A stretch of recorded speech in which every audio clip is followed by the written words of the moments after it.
Mapagpalang araw, Sir Casper. Tuwagin mo lang po ako sa pangalang Angel, 28 anyos. Itong kwentong ibabahagi ko po sa inyo ay nangyari nung dalaga pa lamang ako. Dito rin lang sa parte ng Capiz kung saan ako nakatira. Alam ko kung masyado na itong matagal para alalahanin pa. Pero magpahanggang ngayon ay hindi ko pa din nakakalimutan ang trahedyang nangyari sa amin ng aking pinsang si Jane. Tuwing napag-iisa ako ay hindi ko pa din maiwasang magilty. Nag-aaral pa kami ng aking pinsan noon ng kinakailangan naming maghanap ng bagong paupahan. Hindi kasi namin kayang mag-stay sa dorm dahil may kamahalan ng bayad ng buwan ng upa doon. Hindi naman kami mayaman para ma-afford ang kahit isang kwarto. Sabihin pang pagtutulungan namin ang pagbabayad ng upa. Kaya sinubukan naming mamasyal sa mga lugar sa palibot ng nasabing eskwelahan kung may mahanap ba kaming medyo murang paupahan. Buti na lang, may natagpuan kami. Ang paupahan sa eskinita. Pagmamay-ari ito ni Aling Lourdes, isang dating guro na ngayon ay retired na. Kilala ko siya. Dati siyang naging guro namin sa Filipino. Medyo istrikta. At sa totoo lang, isa siya sa itinuturing naming terror teacher of all time. Siguro dahil kumakabog na ang aming dibdib kapag nakikita siyang papasok sa aming classroom. Nakakatawa lang kasi ngayong retired teacher na siya. Hindi naman pala istrikta. Nagpaliwanag naman sa amin si Aling Lourdes. Ginagawa lang daw niya iyon dahil karamihan sa mga kaklase naming lalaki ay mga barumbado at matitigas ang ulo. Kaysa naman daw mapao siya sa kakasigaw, mas mabuti pang maging terror teacher na lang siya para katakutan talaga siya ng mga estudyante. Nang magkasundo kami sa presyo at petsa ng buwan ng bayaran, kaagad niyang dineklara na pwede na daw naming simulan ang paglilipat na ginawa naman namin kaagad. Naisip naming hakutin sa paupahan ng aming mga gamit para isang pahinga na lang. Nang mga araw na iyon, mahirap humanap ng bakanting oras. Kasi nga graduating kami at kailangan naming nakataon palagi ang aming pansin sa ginagawa naming thesis na siyang ticket namin para makagraduate. Sa pagkakaalam ko, bukod sa amin ni Jane, ay may iba pang nangungupahan sa nasabing apartment. Isa sa kanila ang nakaagaw ng aking pansin. Tawagin na lang natin siya sa pangalang Larry. Sabi ni Aling Lourdes, bakla daw si Larry. Nagtatrabaho ito sa isang inumanan tuwing gabi. Namangha ako sa aking narinig kasi nga kapag bakla, enjoyable iyang kasama. Maingay, lokaret at palaging energetic. Kaya naman kahit hindi ko pa personal na kakilala si Larry ay inilagay ko na sa listahan ko ng to-dos na makikipagkilala ako sa kanya. Make friends, ganoon. Bali malaki ang bahay na paupahan at may sariling kusina, sala at banyo ang mga boarders. May garden at study room kung saan naroon ang isang unit ng PC na pwede naming hiramin mula kay Aling Lourdes na ayon sa kanya ay kasama na daw ang bayad sa upa. Malaki naman ang silid namin ni Jane. Nasa 5 dipa ang lawak ng kwarto. Kaya may mapaglalagyan pa kami sa mga sulok. Kaming magpinsan ay mahilig sa libro, kaya kahit saan kami magpunta ay hinahakot din namin ang aming mga bookshelf. Tuwang-tuwa ang ilan sa mga boarder na lalaki ni Aling Lourdes na schoolmate lang din namin ni Jen. Sa ibang kurso nga lang sila. Hindi nakatiis ang isa at lumapit sa amin. Nagpakilala siyang si Andro. Makulit, maingay at mapagbiro. Ang siste ay siya tuloy ang naging tagabuhat ng aming mga mabibigat na gamit. Kaya naman mabilis kaming natapos sa pagbabahig. Nag-iinuman kami ni na Andrew at Jane ng Diyos nang dumating iyong si Larry. Napangangako nang makita ang lalaki. Hindi ko alam kung bakit nag-iba ang timpla ko sa sinabi ni Aling Lourdes na bakla daw si Larry. Gayong kung umasta ito ay lalaking lalaki naman. Palihim kong tinanong si Andrew kung talaga bang bakla si Larry. Aniya, iyon daw ang sabi ng landlady namin. Pero kung lalaki daw ang hanap ko ay bakit si Larry pa? Nariyan naman daw siya. Muntikan na akong mabilaukan sa iniinom kong Diyos dahil sa sinabi ni Andrew. Unang pagkakilala ko pa lang sa kanya ay magaan na ang loob ko sa kanya at alam ko, magiging malapit kaming magkaibigan.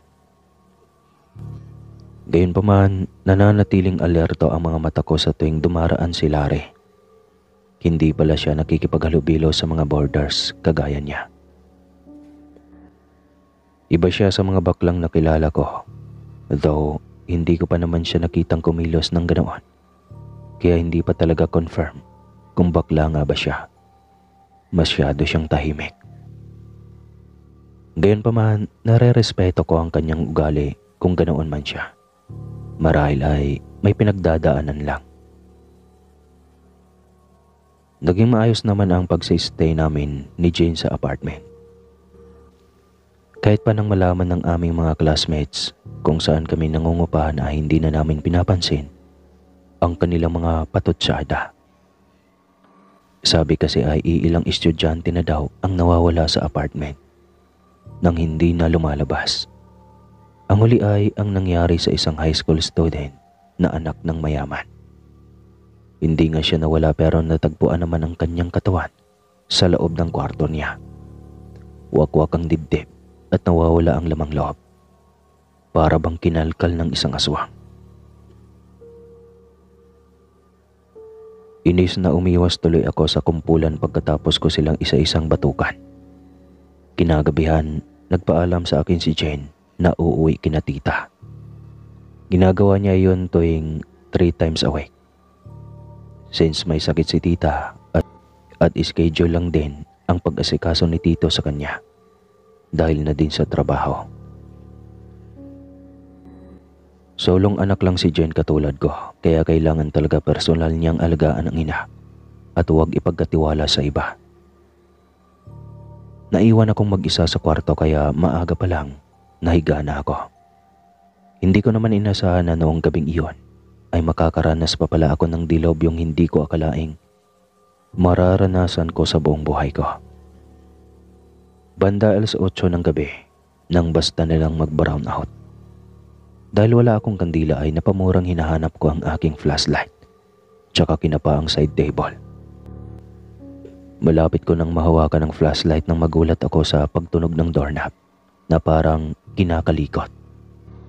Kinakabahan ako kasi kung si Jane man iyon ay may susi naman siya at hindi na kailangan pang purasahin ang doorknob. Tapos ang ibang boarders naman ay kumakatok lang kaya alam ko iba ang nasa labas noon. Nang hindi magtagumpay ang kung sino sa pagpupumilit na buksan ang pinto ay iniwan niya ito. Maya-maya lang napaigtad ako nang makarinig ng sigaw mula sa labas ng aking kwarto. Kinabahan ako at dali-daling tumakbo sa labas ng aming silid. Ganoon na lang ang panghihilakbot ko sa tagpong aking naabutan. Nakahandusay ang walang buhay na katawan ni Aling Lourdes sa sahig.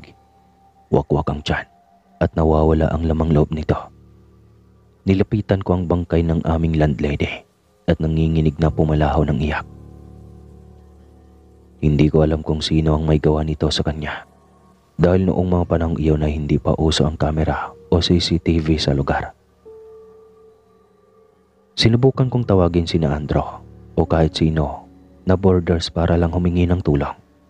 Ngunit hindi ko sila mahanap at wala man lang nagtangkang lumapit sa akin. Tumayaw ako at sinubukang bumalik sa kwarto para kuhanin ang aking old model cellphone. Gayon na lang ang pagkataranta ko ng madat ng bukas ng bintana ng aking kwarto. Dali-dali kong hinablot ang aking cellphone sa kama at isinilid sa bulsa ng aking pantalon. Pagkaramdam ko, doon dumaan ang kung sino namang pumatay kay Aling Lourdes. Hindi ko alam kung ano ang dapat kong maramdaman nang mapansing hindi na ako nag-iisa sa loob ng kwarto. Nang lumingon nga ako sa bandang sulok ng kama, napasingap ako sa labis na takot. May nilalang na nakatago doon. Dahan-dahan na gumapang paakyat sa kisame at ipinakita sa akin ang napakahaba niyang dila na parang lubid kong pumulupot. Bago pa man ako atake ng aswang, may kung sino na ang bumalya sa kanya. Kaya nakita ko ng malinaw ang kanyang muka sa liwanag. Si Andro. Hintakot na sumigaw ako at nataranta nang makitang si Andro ang aswang.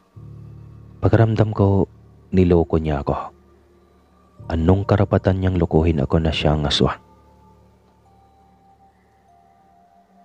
Nang umatake sa akin ang aswang ay muling sumugod ang lalaking kanina lang ay bumalya sa akin.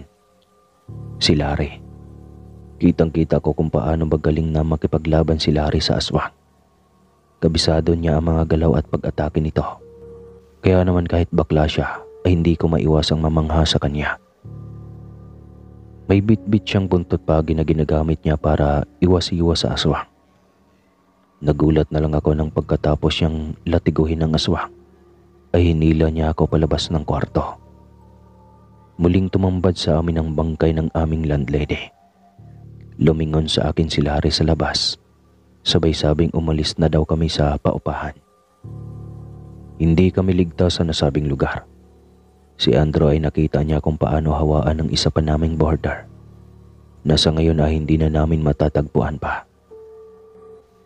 Bigla tuloy akong napahagulgol ng iyak. Hindi ko alam kung paano ipapaliwanag ang nangyari kay Aling Lourdes. Takot na takot ako at hindi makapagsalita. Minsan, naisip kong itanong sa Panginoon kung ano ba ang kasalanan ko at nararanasan ko ito ngayon. Baka maging suspect pa kami ng mga pulis. Sino ba naman kasi ang maniniwala sa amin na aswang nga ang pumatay sa kanya? Baka imbis na sa presento ay sa mental pa kami ipagsiksikan ng mga otoridad. Malungkot na yumako si Larry sabay sabing wala na kaming magagawa pa para kay Aling Lourdes. Sayang nga lang at hindi siya nakapagpasalamat sa kabutihan nito sa kanya. Ako man ay napayoko at hinagilap ang cellphone ko sa bulsa. Kailangan kong tawagan si Jen at nang maipaalam ang nangyari. Hindi kami pwedeng basta nalang maging biktima ng mga aswang. Hindi na kami nakaksaya ng panahon at kaagad na bumaba ng apartment. Nagulat pa ako ng paglabas namin at nakita ang nakakapanindig balahibong tagpo sa labas. Sa pagkakataong iyon ay nasinda kaming dalawa dahil naabutan naming nakaabang na si Andro sa bakuran at nakahanda ng managpang. Itinago ako ni Larry sa kanyang likuran. Nakita ko siyang inilabas ang kanyang punyal na yari sa tanso.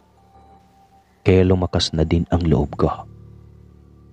Lumingon ako sa paligid para maghanap ng mga bagay na pwede kong ipangontra din laban sa aswang. Ngunit napasukan na lang ako nang makita sa isang tabi ang isa sa mga boarders naming nakahando sa isa sahig at mukhang patay na. Wakwak din ang tiyan nito, pababa sa tiyan, tsaka nawawala ang mga lamang loob. Napaiyak ako at galit na napabaling kay Andro. Hindi ko alam kung ano ang nangyayari sa kanya at lantaran ng nilalantakan ang hilaw na pagkain kahit pamasangsang na ang amoy ng mga iyon. Nakipagsago pa na si Larry kay Andro. Ako naman ay nanginginig ang mga kamay na hinagilap ang aking cellphone. Tatawag na ako ng pulis. Bahala na kung ano ang sasabihin nila. Nang kunin ko ang aparato ay basta na lang din akong napanganga. May tumawag sa cellphone at nakarehistro ang pangalan ni Andro doon. Kahit nagdadalawang isip ay pinilit ko ang sarili na masagot ang tawag na iyon. Gayon na lang ang pagkataranta ko nang tumawag si Andro mismo para ipaalam na sumama siya kay Jane at sabay sila matutulog. Hindi ako nakasagot at nagpalipat-lipat lang ang tingin ko sa kinakalaban ngayon ni Larry at sa kausap ko sa cellphone. Sino? Sino ang aswang na Andro na kasagupa ngayon ni Larry? Nakita ko nang may hinugot na asin si Larry sa kanyang bulsa at isinaboy sa aswang. Umatungal ito sa sakit at sinapo ang mukha na tila ba napaso. Kitang-kita ko kasi ang pag-usok ng balat ng kanyang pisngi. Dito, lumitaw ang tunay na mukha ng aswang. Siya si Elena, ang aming kaklase sa universidad na napapabalitang nawawala.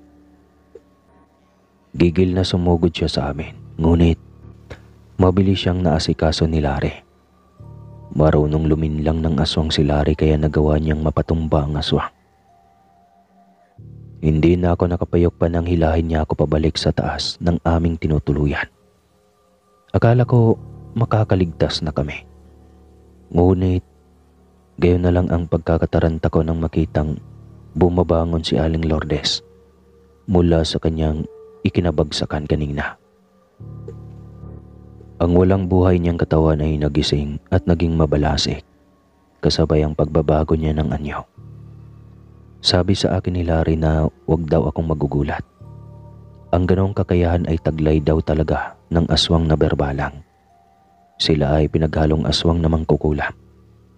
Kapag hindi sila nakapangbiktima ng pisikalan, ay kaya nilang sumanib sa kanilang mga biktima para magawa ang lahat ng gusto nila. Nasapo ko ang aking ulo at hindi ko alam kung ano ba talaga ang gagawin. Nagulat na lang ako nang itulak ako ni Larry sabay sabing tumakbo na ako at magtawag ng pulis. Wala akong ibang pagpipilian kundi ang tumakbo at wag nang lilingon. Kahit hinihingal, kaagad kong tinakbo ang distansya ng kalsada sa mga oras na yon. Nalabis kong kinakatakutan. May kalayuan kami sa mga kabayan, kaya duda ako kung kahit ba ang ingay na likha namin sa paupahan ay hindi maririnig ng aming mga kapitbahay. Pakiwari ko, mababaliw ako sa dami ng mga naiisip kong kababalaghan. Hindi ko alam kung magagawa ko pa bang makapagsalita ng maayos. Kaya naman kahit alam kong imposible na makabalik si Jane sa inuupahan namin noon, ay tinawagan ko siya para humingi ng tulong. Ilang ring lang ay sumagot na siya, ngunit nagtaka ako nang mapansin ang kanyang boses ay nagpapalit-palit mula sa boses ni Andro, Aling Lourdes, Larry at Jane. Sanlaks ang kilabot ang aking nadarama kaya naman sinubukan kong kausapin siya sa mas maayos na paraan. Gayon na lang ang pagkasindak ko nang mawala siya sa kabilang linya at natagpuan ko na lang sa aking harapan. Dito na ako nagimbal at hindi na nakagalaw pa. Naramdaman ko na lang ang paninikip ng dibdib ko hanggang sa isang iglap. Nawalan ako ng malay tao. Hindi ko alam kung gaano katagal akong nawala ng malay. Nang magising ako ay nasa isang ospital ako. Nakaabang si Jane sa kinahigaan ko. Umiiyak niyang binalita na may masamang nangyari sa akin, kaya sinugod ako sa ospital. Binangungot daw ako. Mabuti na lang, hindi ako napuruhan. Si Larry ay nasa ICU at kumatos daw. Sina Aling Lourdes, Andro at ang iba pa ay idineklarang patay sa kani-kanilang pagtulog. Nagtataka akong bumangon at tinanong kung papaanong nangyari iyon. Naabutan daw niya kami sa apartment na parehong malalalim ang tulog. Kaya nang magtanghali na at hindi pa kami nagising ay humingi na raw siya ng tulong sa kinauukulan. Masyadong mahiwagang nangyari sa amin. Walang sino man ang makapagpaliwanag kahit paman ang doktor na sumuri sa amin. Kung posible man ang mass nightmare, tanging ang mga namatay kong kasama lamang ang nakakaalam.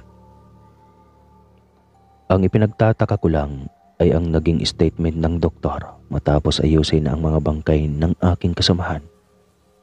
Nagreklamo daw kasi ang imbalsamador na wala ng mga lamang loob ang aking mga kasamahan at malinis na ang kanilang katawan nang ito ay suriin.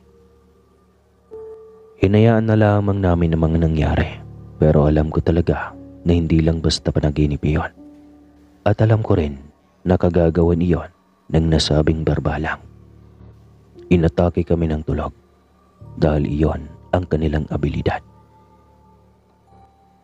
Natapos namin ang school year na yon ay lumipat kami ng paupahan hanggang sa makagraduate kami at yun na nga. May kanya-kanya na kaming pamilya ngayon. Hanggang dito na lang po at maraming salamat po sa lahat ng nakikinig. God bless you, sir. Muli po, ako po si Angel ng Cabis.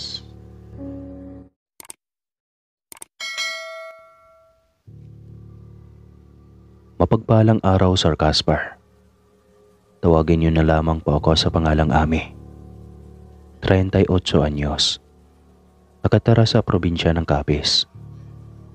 Isa po ako sa mga bago po ninyong tagapakinig na humaling akong pakinggan ang inyong napakagandang boses habang binabasa ang mga kwentong karanasan ng mga kapwa ko sender. Kaya naisip ko na ding ipadala ang aking sariling karanasan. Gusto ko po sanang ibahagi ang aking hindi malilimutang encounter sa isang aswang o kung anong klase ba silang nilalang.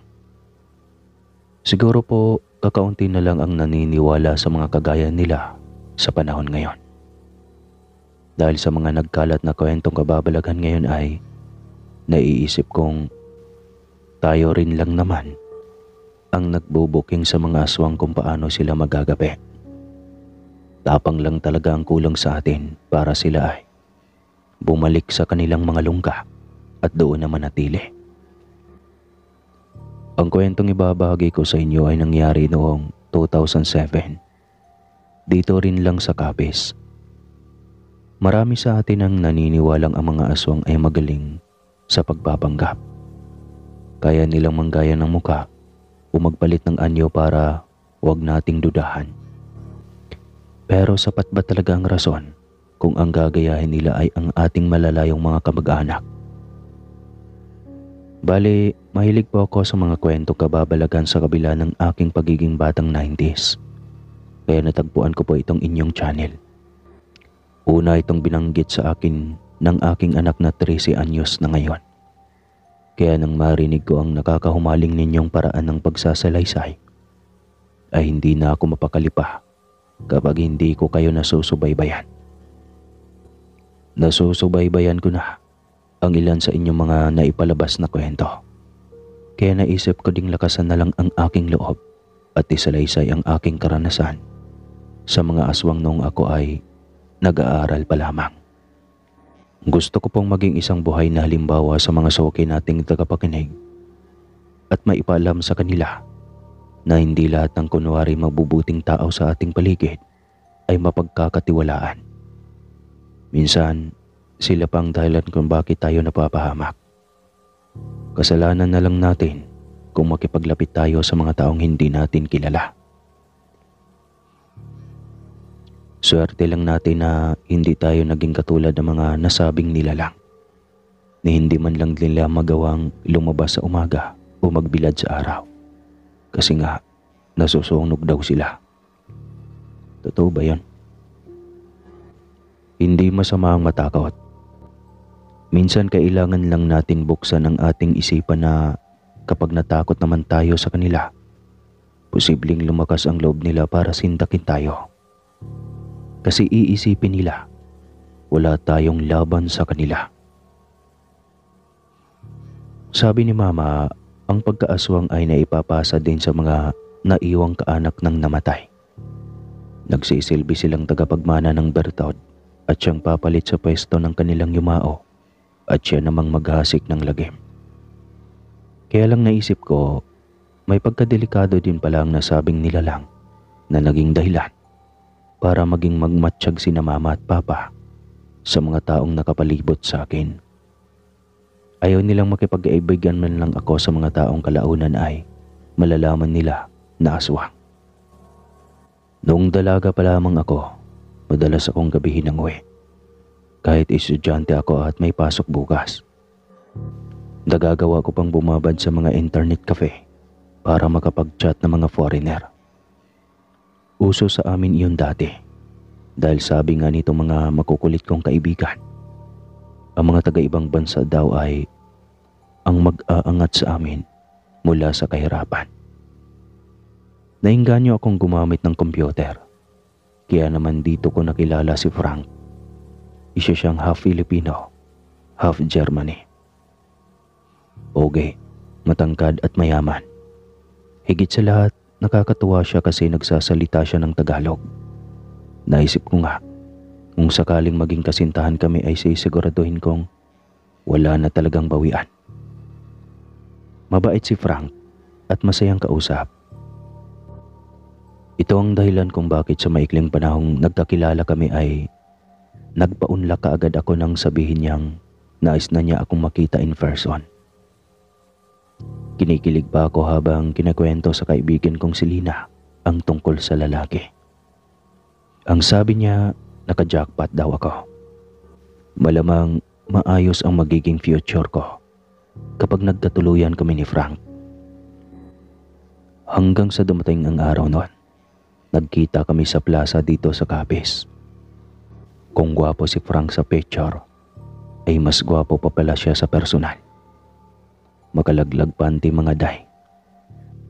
Simple lang ang unang pagkikita namin. Nagbatian at saka nagpakilala na sa isa't isa. Ewan ko ba, feeling ko siya na ang forever ko. Tiwalang-tiwala kasi ako sa ganoon eh.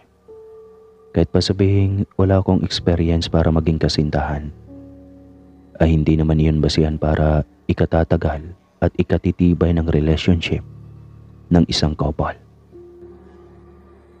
Dinala niya ako sa isang restaurant. Malapit lang din sa kung saan kami nagkakilala. Sabay kumain, nagtawanan at nagkwentuhan ng mga trip namin sa buhay. Pagsapit ng gabi, inihatid niya ako sa aming bahay. Nakipagkilala siya sa aking mga magulang. Sobrang bilib na bilib sa akin sina mama at tita. Si papa naman, iba na ang timpla ng mukha nang makita si Frank. Para bang inaagaw sa kanya ang anak niya. Gayunpaman, kahit hindi niya nagustuhan ang pagpapakilala ko kay Frank, ay nanatili siyang respetado. Kaya naman bumilib din ako kay papa sa kagandahang asal na taglay niya. Kagaya ng mga naging magkasintahan, halos marami din kaming pinagdaanan ni Frank. Normal na din naman sa magkakasintahan ang ganon. Abnormal para sa akin ang isang relasyon na walang pagtatalo. Gayunpaman, nagiging maayos din ang lahat at the end of the day. Siya pa din ang sumusuyo sa akin at humihingi ng pasyensya kung may mga bagay man na pareho kaming ikinasasakit ng aming mga loob. Nagtagal ang aming pagiging magkasintahan ng halos 5 taon. Siya ang dumadalaw sa akin sa bahay namin. Minsan nga, sinasaway ko na siya kasi taon-taon siyang bumibiyahe mula sa Germany papuntang Pilipinas. Pero sabi niya, worth it naman daw. Unti-unti na din siyang natatanggap ni Papa na labis kong ikinatuwa. Nang mag-propose siya sa akin ng kasal, ang mga magulang ko pa ang kumulit sa akin na mag-yes na daw ako. Isang betsyuhi ding sa Capiz din lang ginanap ang aming kasal. Masayang-masaya ang lahat sa aming pag-iisang dibdib. Sabi nga ng mga magulang ko, swerte daw ako kay Frank kasi mayaman na at mabait pa. Pogi pa raw. Iyon ang akala ko. Pagkatapos ng aming honeymoon, isinama niya ako sa mga kaanak niya sa Capiz pa din. Pero nasa boundary na malapit sa Antique. Medyo kakahuyan sa lugar na iyon at masarap pagbakasyonan. Sakay kami ng kotse papunta doon. Ayon pa kay Frank, sa bahay nila kami magsiste. Hindi na muna kami babalik ng Germany, kagaya ng plano namin pagkatapos ng kasal. Mga auntie at uncle na lang ang mayroon si Frank. Ang mama niya ay namatay na daw, ilang taon nang nakakalipas. Samantalang ang papa niya, hindi na niya nakikita. Since 10 years old lang siya. Ayon sa mga kwento niya sa akin, Matagal nang hiwalay ang kanyang mga magulang. Marahil umuwi ng Germany ang kanyang papa at mas piniling hindi na magpakita sa kanya. Halos kada taon din daw nung bata siya ay naalala niya na pabalik-balik sila, Germany to Pilipinas. Kasi nga may bahay yung mama niya doon. Doon siya lumaki at nagbabakasyon lang siya sa Pilipinas kapag wala siyang pasok doon. At yun na nga. Kalmado lang kaming nakasakay sa kotse hanggang sa makarating kami sa bako-bakong kalsada. Medyo karipi lang ang lokasyon ng lugar na kinatitirikan ng bahay nila. Nasa gitna ng kagubatan. Gayunpaman, may mga tao na sa malawak nilang bakuran nang dumating kami. Laking tuwa ng mga kaanak ni Frank nang makita nila na kasama ako. Napagdesisyon na naming doon na magpalipas ng gabi. Dahil gusto ko ding makamusta ang ilan sa mga pinsan ni Frank na alam kong hindi nakadalaw sa aming simpleng kasal. Iginiya kami ni Auntie Philly sa beranda at binigyan ng merienda, chocolate cupcake at 4 seasons na juice. Masaya kaming kumain ni Frank habang nag-uusap. Maya-maya lang, nakatulog siya. Kaya naisip kong maglalakad-lakad na lang muna. Nagbilin kasi si Auntie na huwag namin siyang hahanapin o pupunta sa likod bahay dahil may ginagawa sila at ayaw nilang maabala ang aming pamamahinga. Tatawagin na lang daw kami kapag kakain na. Kaso lang nanaig sa aking pagkataong likas na pagkagala. Kaya hindi ako nagpapigil at tulang ingay akong lumibot papunta sa likod bahay. Natanaw kong abala si na Auntie Philly sa pagluluto. Kaso lang hintakot akong napatitig sa kanilang tinatadtad. Kaya naman imbis na magpakita ay nagtago ako sa malaking kulungan ng baboy. Ilang di pa ang layo sa kanilang kinaroroonan. Nakakalat ang mga putol na braso, binte, kamay, at iba pang parte ng katawan ng tao sa mahahabang mesa at nababasa ng malapot na dugo. Umaalarma na ang aking utak. Alam kong delikado nang manatili sa nasabing tahanan, kaya ginawa ko ang lahat makabalik lang sa veranda. Gising na si Frank nang makabalik ako. Kumabog pa ng malakas ang dibdib ko nang makita kong kausap siya ni Auntie Philly. Paano nakarating doon ang tiyahin ni Frank nang ganoon kabilis? Ngumisi si Auntie nang mapalingon siya sa akin at napansin kong kakaiba siyang ngumiti. Parang napipilitan lamang at nakaririmarim. Kahit alam ko namang mabait siya at hindi ko alam kung bakit bigla akong kinilabutan. Para kasing may ibig ipahiwatig ang kanyang tingin sa akin. Napapansin ko pa ang biglaan niyang paglunok ng maraming beses na parabang natatakam na nauuhaw. Maya-maya lang, tinanong niya ako kung saan ako galing. Medyo nataranta ko dahil hindi ko alam kung ano ang aking isasagot. Namumot lang napatitig ako kay Frank na noong mga oras na iyon ay basta na lang ding nakatingin sa akin ng walang kakurap-kurap. Nang humikbi akong bigla at nagpakawala ng balisang pagluha ay biglang nagbago ang reaksyon nilang dalawa at nag-aalalang napalapit sa akin. Tinanong nila ako kung saan banda may sakit at kung may nangyari ba sa akin. Sinabi ko sa kanila na kanina pa kasi ako naiihi at sumasakit na ang pantog ko. Hindi ko naman alam kung saan hahanapin si Auntie, lalo na at sinabi niya kanina na hindi siya pwedeng disturbohin. At ayaw ko namang gisingin si Frank. Kaya naman nabakas ko kaagad ang awa sa kanilang mga mukha. Inilalayan ako ni Auntie Philly at humingi siya ng pasyensya sa akin. Sinamahan niya ako sa banyo, kaya nagpasalamat din ako. Alam nila na may history ako ng UTI o urinary tract infection.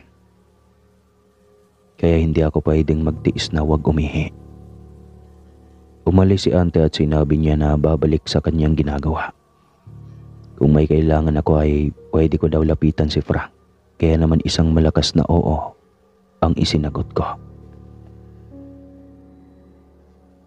Hinintay kong umalis siya at saka palihim na sinundan. Nakita kong pababa siya papunta sa kusina hanggang sa likod bahay. Walang ingay na sumunod ako kung saan siya banda dumaan. Namataan kong nakikihalubilo sa kanila si Frank. Nakikikain sa niluluto ng mga ito. Muntik na akong mapasukan ng may mahagip ako na kung anong daliri ng tao na pinagkakaabalahan pang lantakan ni Frank. Nanginig ako at dahan-dahang napasalampak ng upo sa sahig. Aswang. Aswang ang lalaking pinakasalan ko. Kahit pa sabihin kong mayaman siya, mabait at gwapo. Hindi na maiaalis sa akin ang pag-aalala sa kaalamang isinuko ko ang aking sarili sa isang nakakahindik na nilalang. Paanong sa mga nagdaang taon, wala akong napapansin. Halos hindi kami naghihiwalay ni Frank, umaga man o gabi. Kabisado ko na ang mga away at gusto namin sa isa't isa. Ang mga takot ko ay alam niya. Alam ko din ang mga paborito niya at kung ano ang mayroon sa pagkatao niya. Ngunit bakit hindi ko man lang alam na aswang pala siya? Masyado pa akong nagpapadalos-dalos sa lahat ng aking desisyon. Sukang-suka ako nang magsalo-salo na kaming lahat para sa hapunan. Pagkaramdam ko, mamamatay na ako. Ayaw kong tikman ang lahat ng nakahain sa mesa. Natatakot akong kumain dahil baka lahat ng iyon ay karning tao. Namumutla ako habang nakatitig sa pagkain kaya si Auntie Philly na ang nagpauntag kay Frank. Mukhang kailangan kong magpahinga dahil namumutla na daw ako. Nag-aalala namang inihatid ako ni Frank sa aming kwarto. Kinulit ko siya na balikan ng kanyang mga kaanak at magiging ayos lang ako. Pumayag si Frank matapos niya akong pagsabihang kailangan kong matulog ng maaga. Mamaya dadalhan na lang daw niya ako ng gatas. Nakahiga nga ako nang iwanan niya ako. Pero hindi ko na maiwaksi sa aking isipan ng mga bahay na natuklasan ko. Paulit-ulit iyon sa aking balintataw hanggang sa hindi ko na namamalayang nakatulog ako.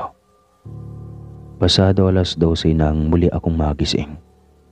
Hating gabi pa, kaya kailangan ko pang matulog. Ngunit nagtaka ako nang wala sa tabi ko si Frank. Dapat ay katabi ko na siya dito sa kama. Ngunit bakit wala? Pumangon ako at hinanap si Frank na kaagad ko namang natagpuan sa terasa ng aming silid. Tahimik na ang maliwanag na gabi. Akala ko nagpapahangin lang ang lalaki kaya tahimik ko siyang niyakap mula sa likuran. Ngunit nagtaka ako nang seryosong lumuluha si Frank. Aniya, ayaw ko mang aminin.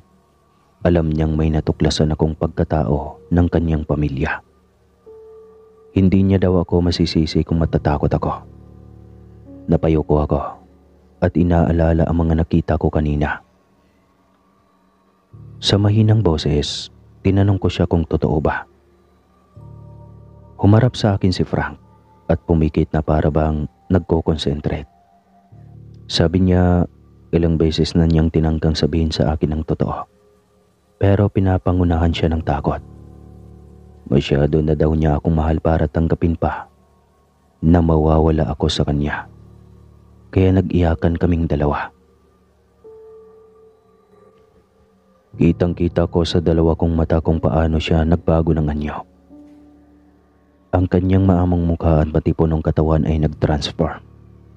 Nagkaroon siya ng itim na balat, mahahabang pangil, mapupulang mga mata at mas malakas pang katawan. Hindi ko alam kung ano ba ang magiging reaksyon ko. Para akong hihimatayin sa takot. Pakiramdam ko, katapusan ko na. Ipinagtapat niya sa akin na siya ay isang aswang. Pero hindi daw siya lumalantak ng tao kundi purong hayop lang. Isang walang kabuhay-buhay na bakit ang naitanong ko sa kanya. Alam niyang kasama na niyon ang lahat ng aking nais na malaman. Kung bakit nilihim niya sa akin, kung bakit kumakain siya ng hayop, kung bakit siya nagiging aswang. Aniya, hindi raw niya kagustuhan na mapabilang sa mga kinatatakutang nilalang. Tahimik lang silang namumuhay pero hindi niya inasahang mamahalin niya ako. Naisip niyang sumugal. Kung matatanggap ko siya, salamat daw. Kung hindi naman, salamat pa rin.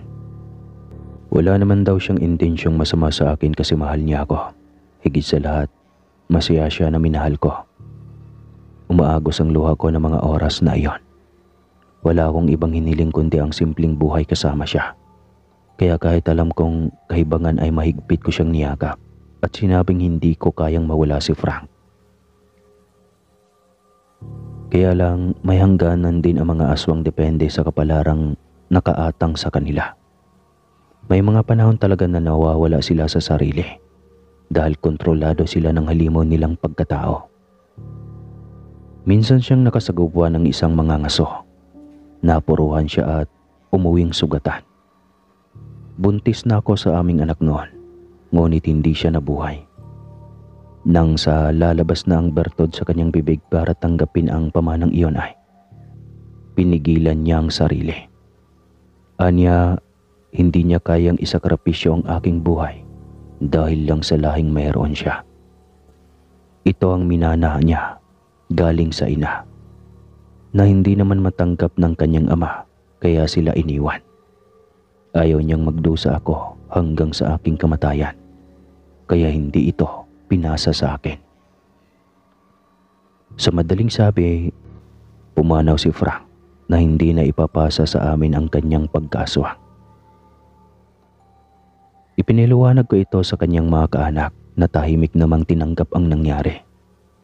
Gayunpaman, naging maayos naman ang aming buhay ng aking anak. Sa ngayon po ay malaki na siya at nakapangasawa ulit ako ng pangalawa. Hanggang dito na lang po ang kwentong ito. Maraming salamat po sa lahat ng nakikinig. Muli po, ako po si Ami ng Capiz.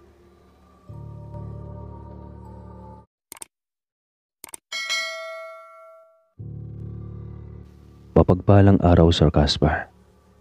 Tuwagin niyo na lamang po ako sa palayaw na ina. Ako po ay 33 anyos. Ang kwentong ibabahagi ko ay nangyari noong taong 2016 sa isang bayan dito sa Capiz. Naisip kong ibahagi ang aking karanasan para malaman ng iba na maraming paraan ang mga aswang kung paano sila makakapambiktima, mapatao o hayop man.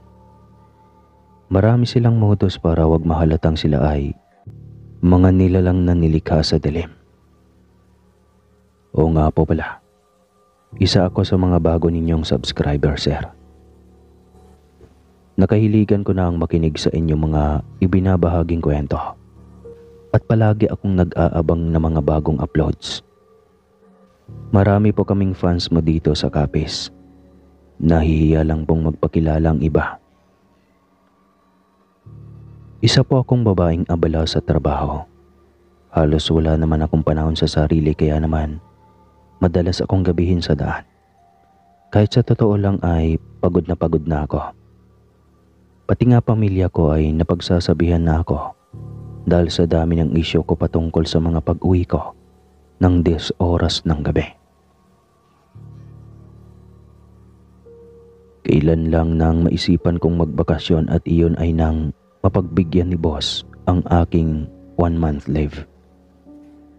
Kaya naman sabik na sabik ako makapagpahinga kahit sa mga pinsan ko lang na nasa kabilang bayan na hindi ko napapangalanan pa. Basta, part pa din siya ng Capiz. Nabigyan niya akong pumasyal sa kanila nang ayain ako ng aking mga pinsan na dumalaw dahil kaarawan naman ni Lola. Balak nilang magpunta sa waterfalls na nasa kagubatan. Naisip kong masarap sumama doon dahil mahilig ako sa swimming. Marami akong naririnig na kwentong kababalagan tungkol dito at gusto ko sanang patunayan kung lahat ba ng ito ay totoo. Lalo na yung mga kwento nila tungkol sa mga aswang. Nako, sobrang sabik ako malaman kung talaga bang nag-e-exist ang mga ito sa aming lugar at hindi basta kwento lang. Noong bata pa kasi ako ay madalas na nila itong panakot sa akin, kaya habang tumatagal ay na-immune na ako sa tuwing sasabihin nilang bawal akong lumabas kasi may aswang.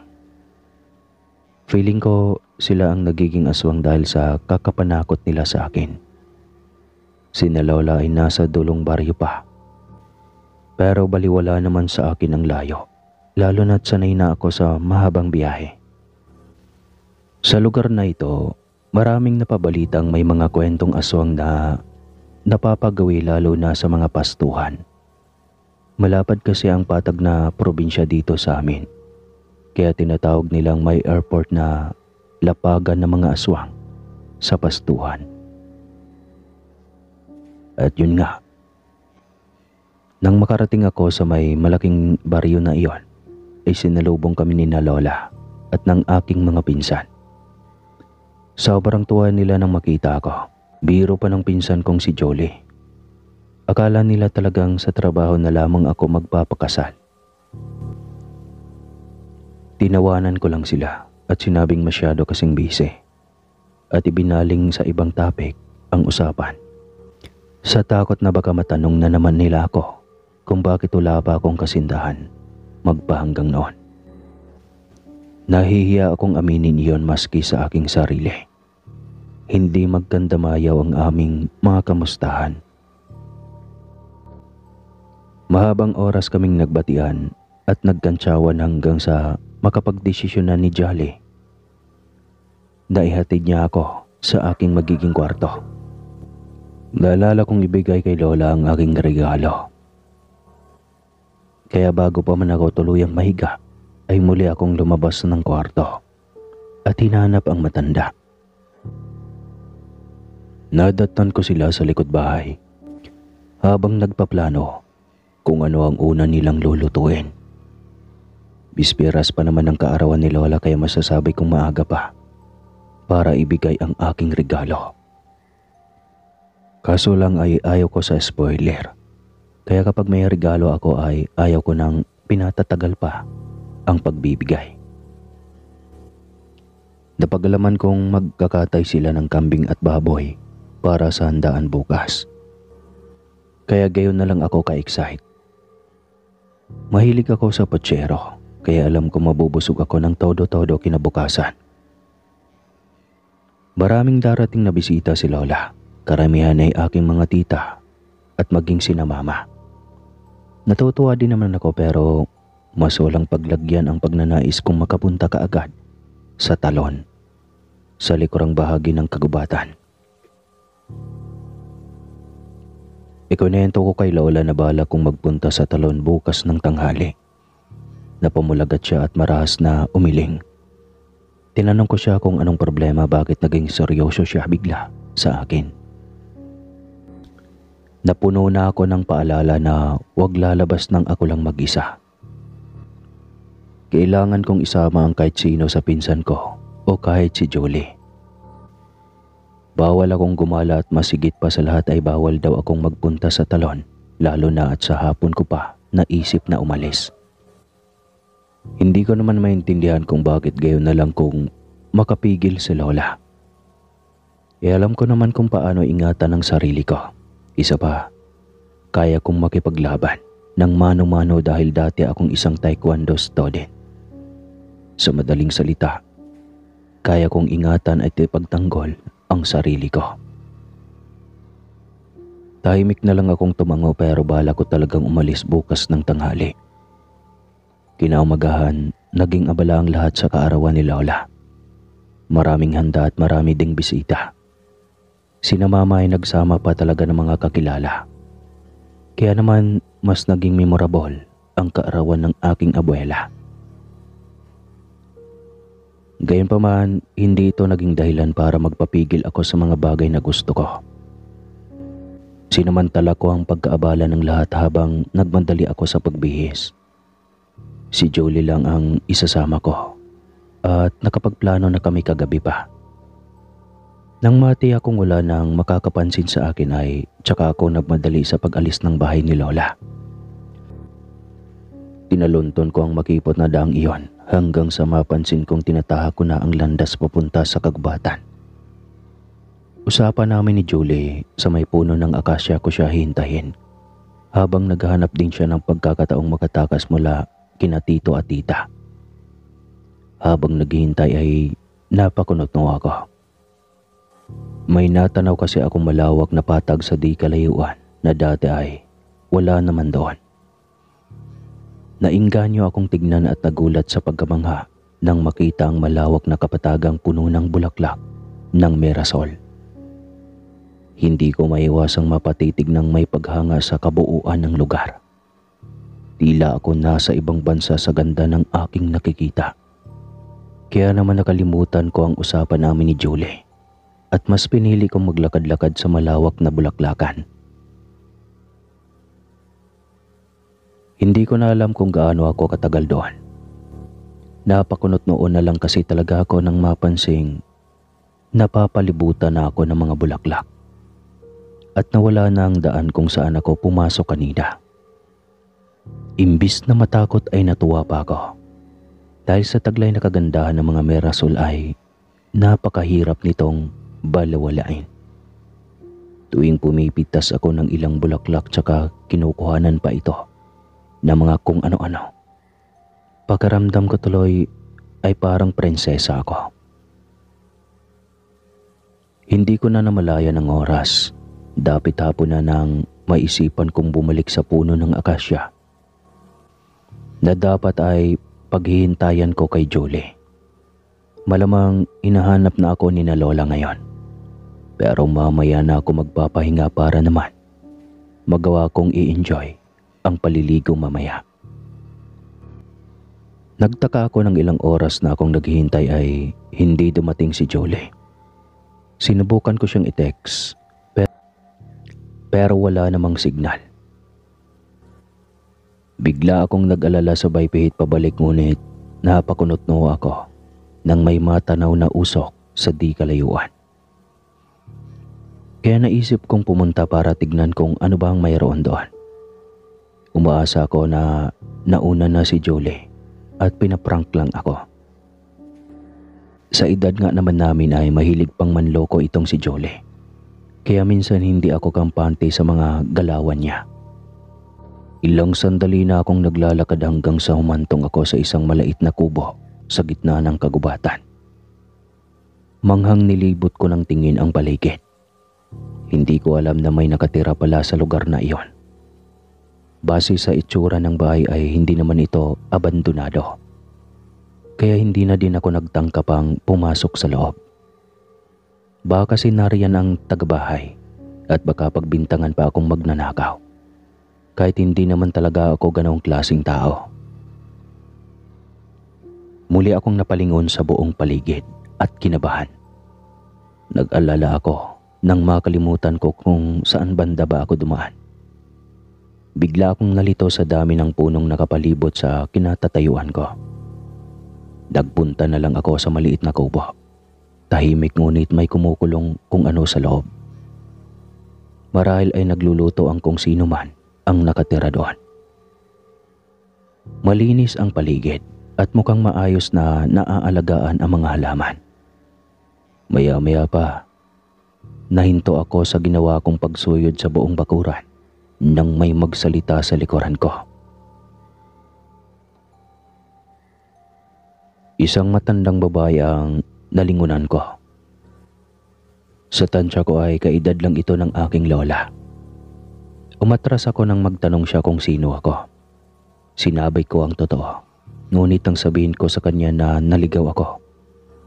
Namilog ang mga mata niya sa tuwa. Dito na ako nakaramdam ng kilabot. Inimbitahan ako ng ginang sa kanyang bahay. Hindi ko alam kung magpapaunlak ba ako pero natakot ako nang sabihin niyang hindi raw ako dapat nagpapagabi sa daan kasi daw may aswang. Kinilabutan ako sa kanyang sinabi. Alam kong totoo iyon dahil masyadong liblib ang lugar na kinaroroonan namin. Kung bakit naman kasi naisip ko pang magpunta dito nang nag-iisa lang. Wala akong nagawa kundi ang magpatianod sa kanya. Pumasok ako sa kanyang bahay. Dito nasuyod ko ng tingin ang paligid. Malinis naman, pero may nalalanghap akong masangsang sa kung saan. Naalala ko ang tungkol sa palabas na napanood ko sa telebisyon. Pambata lang naman iyon, pero alam kong nakakatakot at magbibigay aral sa lahat ng mga batang matitigas ang ulo. Iyong tungkol sa dalawang batang naligaw sa kagubatan na pinatuloy ng isang mangkukulam sa kanyang bahay na puno ng tsokolate, biskwit at tinapay. Siguro hindi lang ako ang nakakaalam ng kwentong iyon. Nakita kong abala sa paghahain ng matandang babae. Kakanta-kanta siya habang inilalabas ang kanyang mga plato. Pero nagtaka ako nang walang kubyertos. Sabi niya, magkakamay lang daw kami. Mukhang sagana sa pagkain ng babae kasi madami siyang inilabas. Nang makita kong may mga kakaibang ulam siyang inilatag sa plato ay napaatras ako. Para kasing hindi ito karne ng baboy o baka. Napalunok ako at pinanuyuan ng lalamunan. Nagsisimula nang bumangon ang takot sa aking kaibuturan. Pero pinili kong maging kasual at huwag magpahalata. Alam kong iba siya at hindi siya tao. Kailangan ko ng kumilos. Nakita ko siyang pumasok ng kanyang kwarto, kaya inihanda ko ang aking sarili. Tumayo ako at nagpasya na magpaalam na lang sa matanda ngunit labis kong pagkagulat. Nanlaki ang kanyang mga mata at nagalit sa akin. Aniya, hindi raw pwede kasi nga may aswang sa labas ng kanyang bahay. Napatras ako nang pagsarahan niya ako ng pinto ng kanyang silid. Alam kong may aswang pero kaya ko naman sigurong ipagtanggol ang sarili ko. Isa pa ay hindi pa naman gaanong malalim ang gabi, kaya pwede pa akong umalis. Muli kong binuksan ang pinto ng kanyang silid. Dito na ako nagimbal ng husto. Nakatuwad siya sa gitna ng kanyang higaan at may pinapahid ng kung ano sa kanyang buong katawan. Ang alam ko lang, nangingintab na ang kanyang balat dahil natatamaan ito ng liwanag mula sa bilog na buwan. Nagpasalamat na din ako kahit papano dahil full moon. Gayon na lang ang pagkasinda ko nang makita kong dahang-dahang nagbabago ang kanyang anyo. Nagkaroon siya ng mahahabang kuko na wala naman talaga kanina.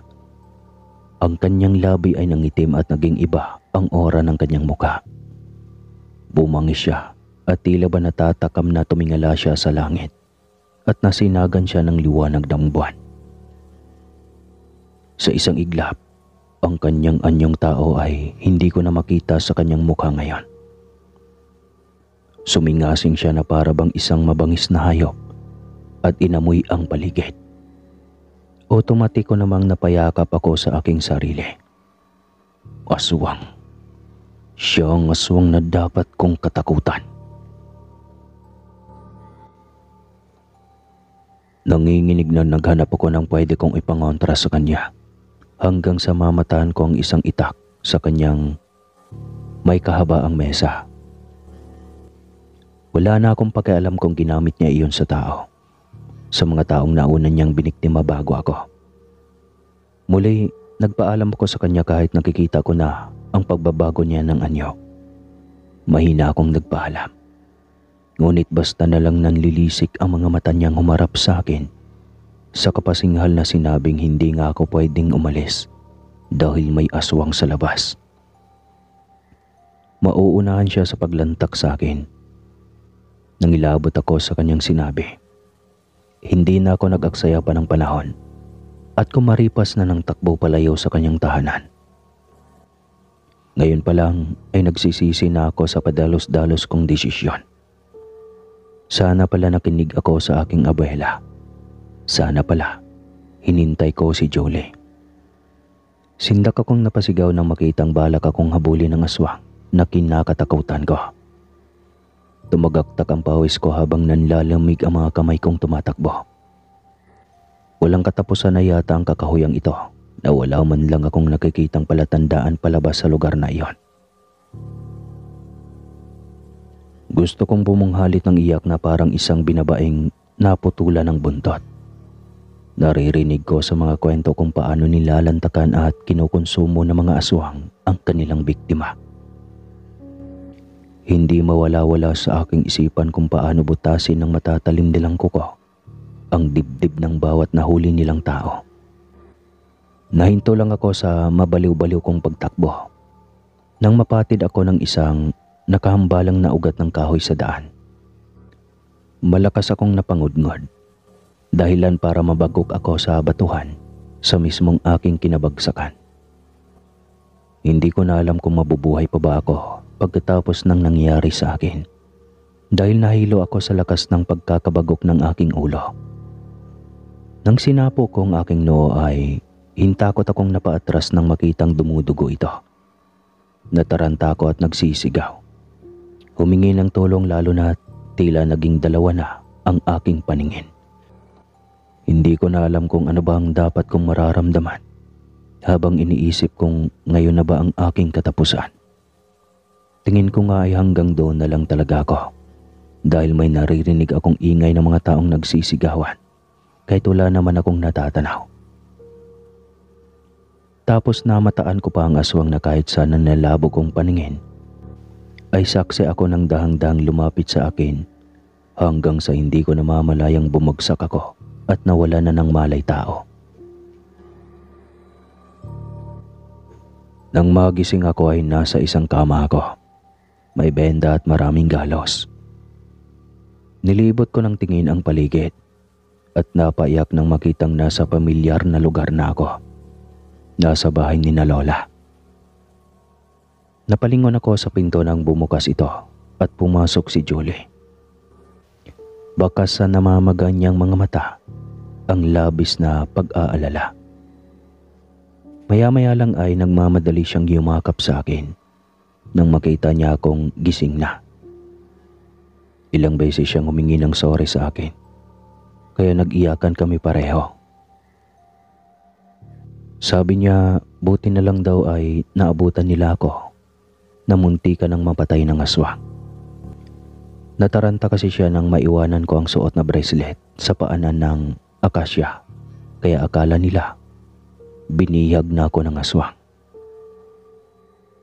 Galit na galit si Lola at labis naman ang pag-aalala niya sa akin. Maging sina Mama ay nagkakagulo na sa paghahanap ng mga taong pwedeng makatulong sa akin. Buti na lang talaga ay may mga residenteng nagkaisa na hanapin ako sa kagubatan. Dinakip nila ang aswang. At si Cadrigo na albularyo ang nangunguna sa pagpaparusa sa aswang. Salamat na lang talaga at nailigtas nila ako. Tunay ngang walang mali sa mga paalala ng mga magulang sa kanilang anak, apo, o mga nakababatang kasapi sa tahanan. Kailangan lang makinig at sumunod para huwag mapahamak. Hanggang dito na lang po ang kwentong ito. More power po sa inyong channel at God bless. Yung Cinder di man lang sinabi kung nakapag-asawa siya o nagkaroon ng jowa. Siguro hanggang ngayon, single pa rin yon.